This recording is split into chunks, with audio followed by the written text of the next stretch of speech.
everyone, and welcome to this episode of The Grow Show. Now, The Grow Show is here to help you grow yourself, grow your business, and grow your community. And today's guest is a legend. If you've been to any kind of networking meetings across the country, you might have heard her name. And if you haven't, you might have seen her branded. She is called, and my guest today is called Sheena Whyatt. And she is Kapow, your super business coach. How you doing, Sheena? How you getting on? I'm awesome, Gary. Thank you so much for having me here today. I really appreciate it. I'm doing pretty darn good. How about you? I am doing super. I am doing fantastic. So for the people who haven't heard about Kapow and about yourself, tell us a little bit about you, what you're doing at the moment and how you're helping your clients and customers. It's been a really interesting time, actually, Gary. Do you know what? I worked out this morning. It's been 5 months since we went into lockdown. Can you believe it? Wow. 5 months. Wow. Yeah, so for absolutely. the people who are listening and watching, we're recording this in mid-August, even though this is going out in September. So it's been 5 months. It's astonishing, isn't it? Because there's part of you that feels like it's always been like this, and then a part of you that's thinking it feels like it was only yesterday. And so, you know what, to answer your question, if you like, is that I've been working really hard over the past 5 months to help not only my existing clients, but new clients adapt to survive and plan to thrive, how they're going to make their businesses work in this weird and wonderful online business world that we're all now part of and had no idea we were going to be. So, you know, through the coaching that I offer, it's just helping people find a way forward and move them from step to step and get them to just keep going. And you know what? It's so important. It was so important, you know, a year ago, 2-3 years ago, 5 months ago, it changed, as you said, completely and utterly changed. So where did Kapow come from? Where did it all start? Where did it all start? Oh golly, how long have we got? No, it's, you know, as you mentioned earlier, bless you, I've been part of For Networking as an organisation for 10 years this year. And for in fact, all of that time I was on a team, chose to take a team role, etc. But I had that rather classic thing that I see quite a lot of my clients have now. I've been in networking, doing the thing for around about 5 years. And to be honest with you, the wheels had fallen off the bus a bit. I was putting all the effort in and I was, you know, but I just wasn't getting anywhere. And frankly, I was in a bit of a mood about it. And so I took the opportunity at a 4N meeting to bend the ear during a one-to-one of someone we both know, also very highly recognisable in 4N, which is Stephen Thomas, you know, author of Business Networking for Dummies, my good friend. And I was giving him a proper talking at. You know, this was not a two-way conversation. I was giving it plenty, and basically saying, I just don't get it. You know, I'm doing all this networking. I just can't get anybody to buy my stuff. And when I took a breath and allowed him to get a word in edgeways, he basically went, let me ask you one question. What do people ask you about when they have a one-to-one with you? And it was like somebody had gone boom round the side of my head, and I thought, bloody hell. Yes, what do they ask me about when they have a one-to-one with me? They ask me how I do what I do, how I grew my business, how I do what I do as a public speaker, how I do what I do to motivate and get people forward. And it was like a light bulb going on. And literally, I looked at Stefan and went, Kapow. And then went, oh, that's good. And 72 hours later, the physical branding was done. The first workshop was put out there. 2 weeks later, it was full. And I haven't looked back, and that was 5 years ago. No messing. So it took someone else to kind of get that idea from you.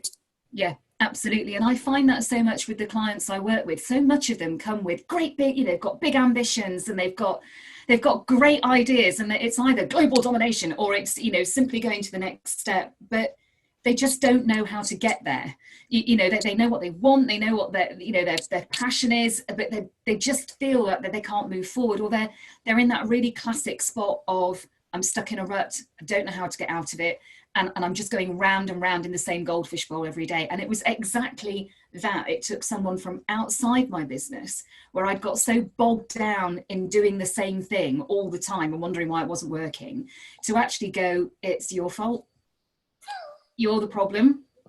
Because what I realized on the back of that conversation was I'd been so busy trying to sell people something they didn't want that I hadn't seen they didn't want it.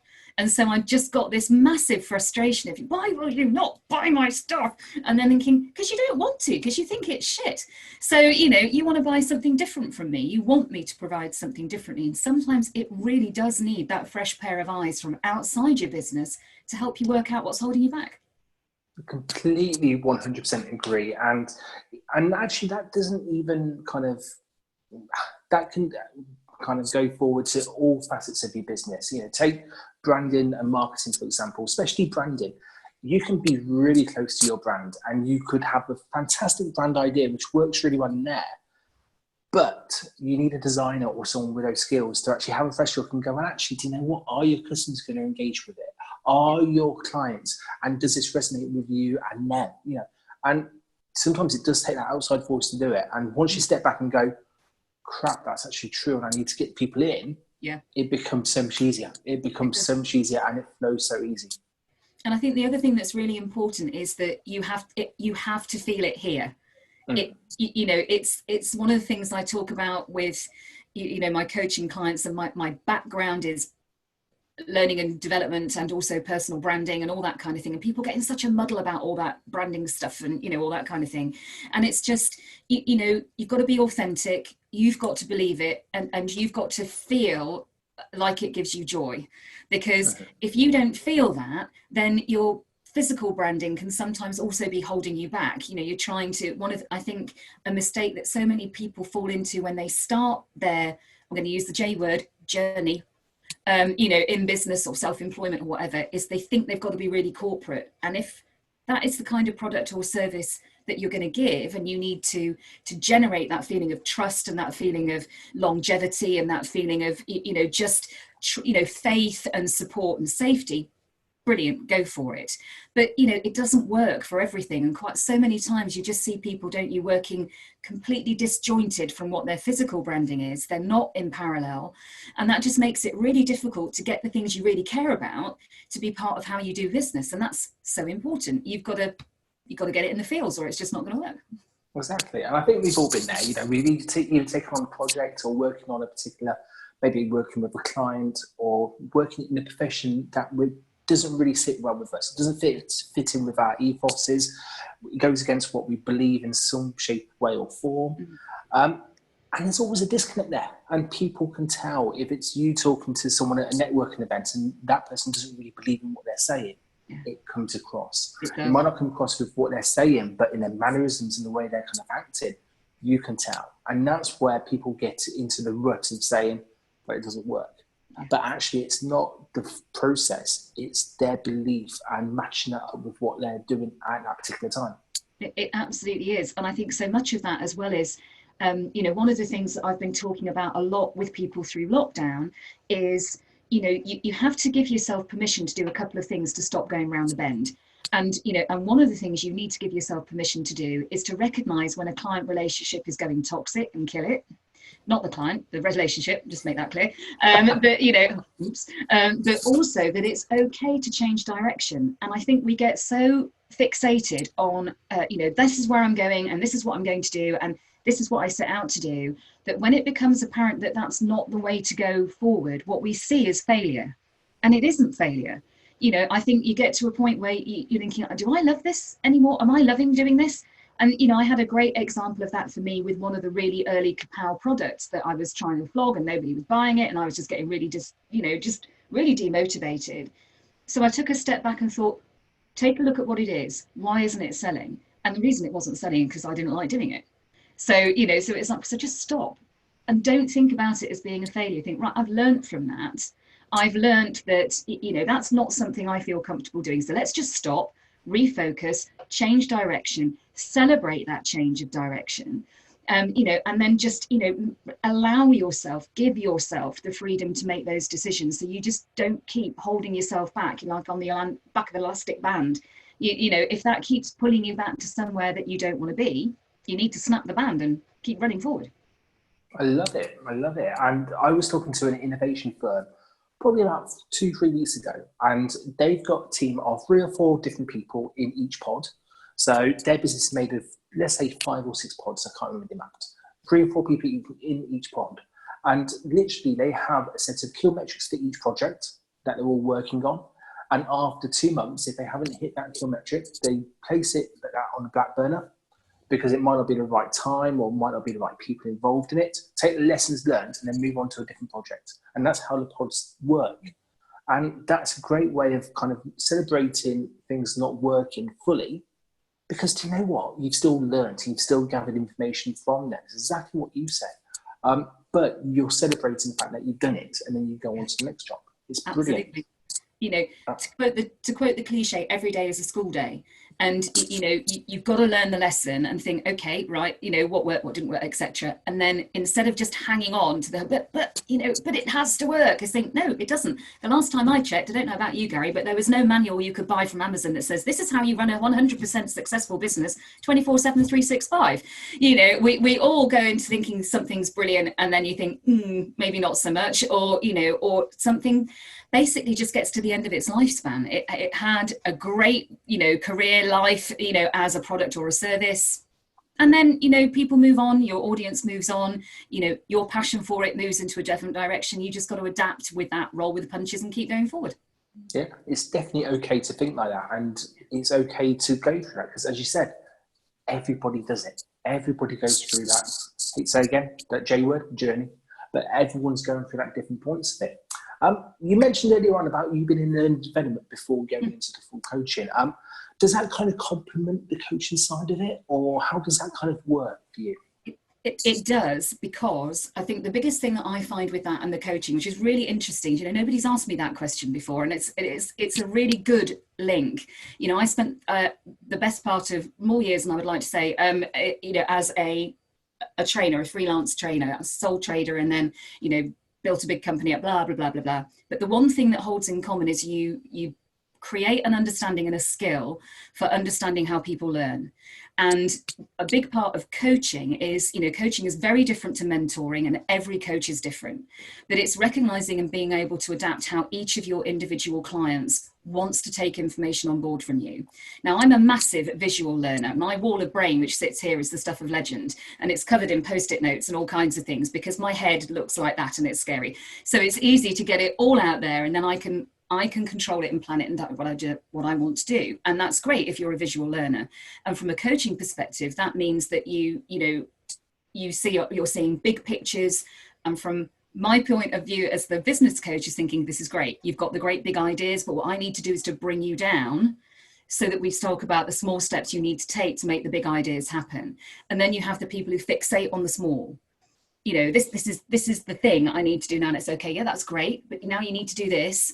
And they tend to be more linear learners, people who like to plan very much step by step by step. So the learning and development background means that as I get to know my coaching clients better, I can adapt how I help them by looking at what they're responding to. When we do the catch up, when we do the action, what have you done? What have you not done? Okay, what's that telling me? That's telling me that that's maybe a bit outside your comfort zone, or frankly, you just hate it. In which case, you know, we need to find different ways to get you down that path so you achieve the goals you want. I love that. I absolutely love that. And I'm reading a book at the moment called The One Big Thing. I can't remember who wrote it. I think it's Gary Keller and someone else. And they talk about literally the domino effect, where you've got one, you know, at the back, you've got the 5-year plan, you've got the someday kind of goal, what you were saying, and then, but you've also got that one thing today. You've got that one small domino, and if you knock that one over, you'll get added to that week, that day. Then you goes on to the week, then the month, and I'm just fascinated about people's journeys and how people got into where they're doing now, because I really think there's been some, with coaching, for example, you've mentioned that, but there's a difference between coaching and mentoring, and every coach seems to be doing it slightly differently, maybe getting the same results, but they're going to be different because they're different. Their methods are going to be different. And do you see a lot of people going from the learning development world, where you are educating people in different ways, and going into the coaching because it's similar, or are you, I hate to say it, an oddity in that respect? I don't know. I didn't know how to phrase it, so I just thought I'd throw it out there. That works for me in so many different ways. You know, I would say actually I'm going to go with the latter, and that's not blowing smoke up my own backside. Where L&D professionals tend to go is into consulting. So they will, you know, they will gain all kinds of experience. And I did that for a while. It didn't float my boat. Because there was no direct connection with the people who were learning. It was all very much talking with managers and learning and development, heads of department and things, which was great on one level, but I never got to know the learner. It was always this, we think we need this, and thinking, yeah, but have you actually talked to the people that you're going to put this in front of? So I chose to go down that coaching route, very much on the back of that conversation with Stefan, because when I was raging against the machine, nobody buying my stuff, that's because I was trying to sell them corporate style training.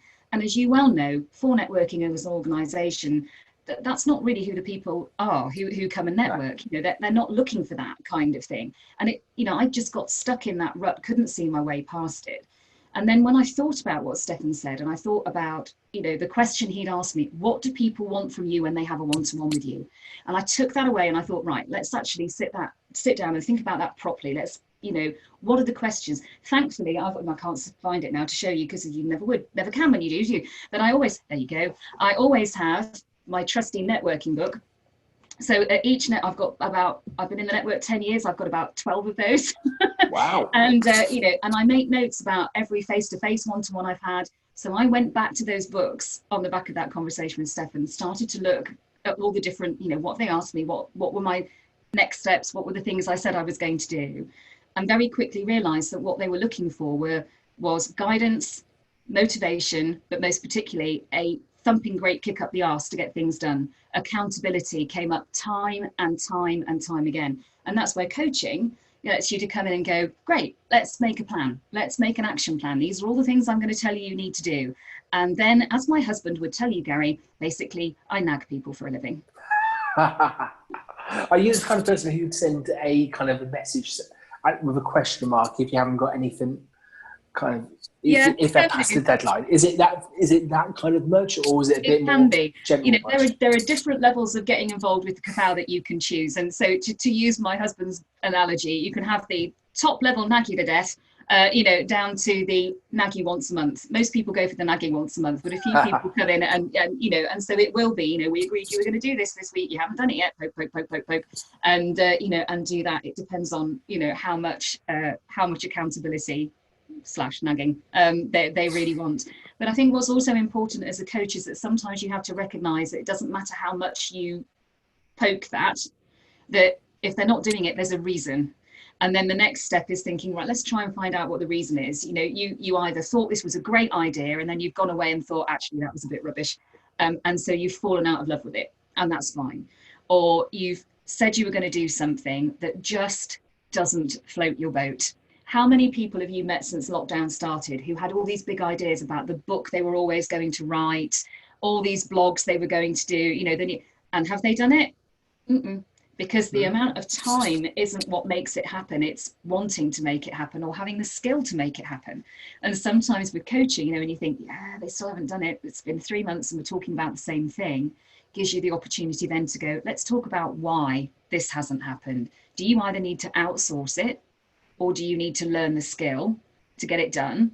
One of those things needs to happen to move this to the next step so you can get to that big goal, that big ambition. And so as a coach, sometimes you also have to recognize when it's time to stop nagging and start giving them some direction to go forward.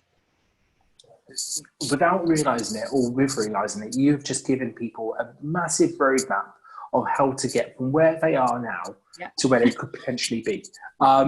So many little golden nuggets in that one snippet. Thank you so much.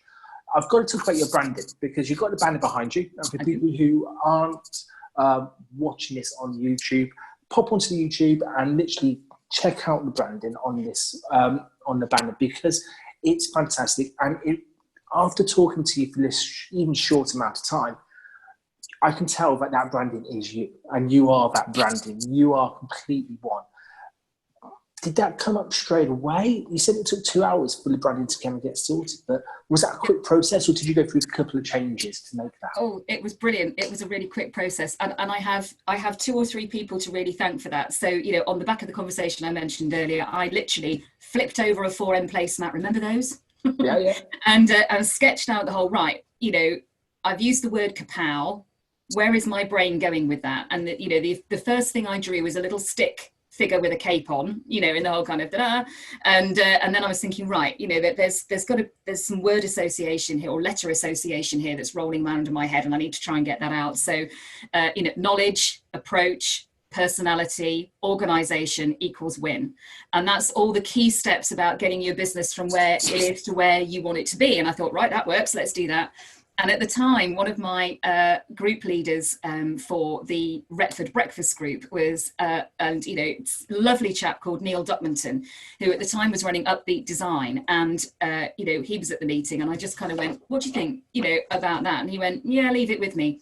What I didn't know is that Neil was about as big a Marvel DC Comics fan as I am. So I had basically just given him the mother load.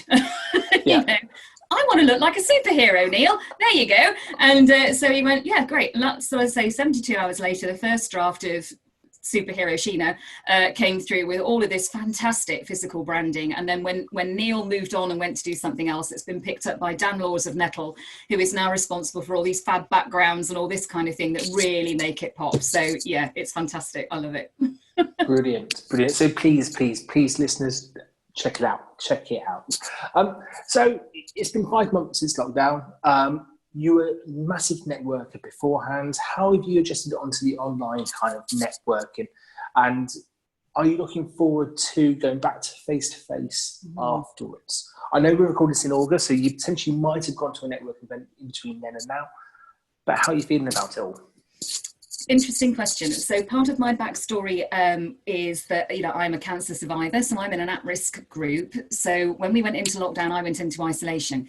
And so I'm obviously still shielding to a degree. I am absolutely loving the online networking. You know, when I was doing the face-to-face networking before we went into lockdown, was running one of the largest regions for networking that went from the Humber down to Cambridge and everything in between. It was massive. And much as I loved it, and I really did love doing that role for 4N, you know, we're all volunteers, as you well know, and I loved it. What became really quickly apparent when we started online networking was how restricted that had been for me. And I just hadn't seen it because, you know, with all the, I think I had 24 groups at one point, it was mad, but it just meant I couldn't go anywhere else. I could not network anywhere else other than in my own region. And, you know, only one me. I wish I had the superpower to clone myself, but I don't. And so what that meant was that I was talking to the same audience all the time. And although, you know, I love foresighting, I love public speaking, you know, and that's great and that's lovely, I wasn't getting kapow out in front of people who didn't already know what it was about and had already in their head made up their mind about what they thought about it.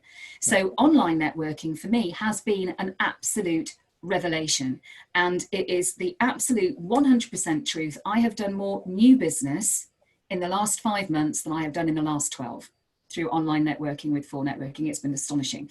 So, yay, online networking. You know, I'm not quite so keen to go back to the face-to-face until I feel like I'm going to be safe. And I know that sounds very, very, well, selfish, but you kind of got to be. When you're at risk, you've got to look at yourself first and then think about the people who will come with you. And so I think potentially when it comes back, I'll dip my toe in a little bit, but the online works so well for me and I can go anywhere at all, you know, and I've been lucky enough to go in Foresight in Scotland and in Bath and Kent and all sorts of places. I love it. So that's definitely what I'm really enjoying at the moment. Brilliant. And I don't think it's selfish. I don't think it's anything bar being safe for yourself and looking after you, looking after your community. And actually, I think that's what a lot of people think. I really do think, because I'm the same. I'm hesitant about going face-to-face. I've been asked to kind of do a foresight, so for people who don't know, presentation slot in a 4N meeting, 2 face-to-face pop-up meetings. And I've said no to both of them because I don't feel ready yet to go out and do it. Like you, I've had more business in the last 5 months than I have, well, new business in the last 5 months than I have the last 12. So I like it. And I like the fact I could be talking to people up in Scotland and then down in Taunton and Norfolk and everywhere in the same day. You couldn't have done that before. No. So I think I love it. I do too. And, you know, and I look at it and think, if it ain't broke, don't try and fix it. You know, it is creating great opportunities for everybody who gets involved with it and gets involved with it with with energy and passion. You know, it's just like the face-to-face stuff. Rocking up to one online meeting every couple of weeks isn't going to crack it. But if you get stuck in, and, you know, it's so much more accessible, it's so much more affordable, and that becomes the bigger picture. You know, we're not having to drive, as, you know, my furthest group as a regional leader was 2.5 hours away from me. Ugh. You know, that was a whole day, you know, and 5 hours in the car, and all the extra, you know, cost of petrol and, you know, killing the planet and all that kind of stuff. And it's just like, my commute now to come to a networking meeting is about 3 steps from my kitchen, which is just there, and it's fantastic, and I love it. Yeah, it's great. It's great. Now, I think we're going to be having a further chat later on. So thank you so much for your time today. Let's finish it off with your one thing that you want to leave this interview with. So for the listeners, this is your one takeaway point that's going to kind of help them, but also this is your main message. So Sheena, what's your one big thing for today? My one big thing for everybody who's listening to this today is asking for help isn't a weakness.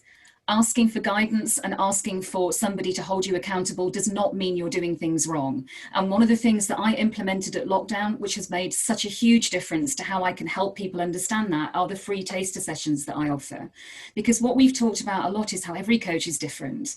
And I'm not the coach for everybody. Not everybody will want to work with me, but they get to find out whether or not that's going to be the case by booking a free taster session with me.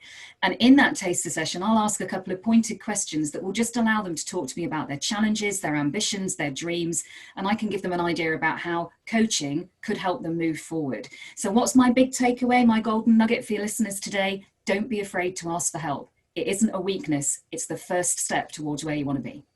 I absolutely love it. Thank you so much.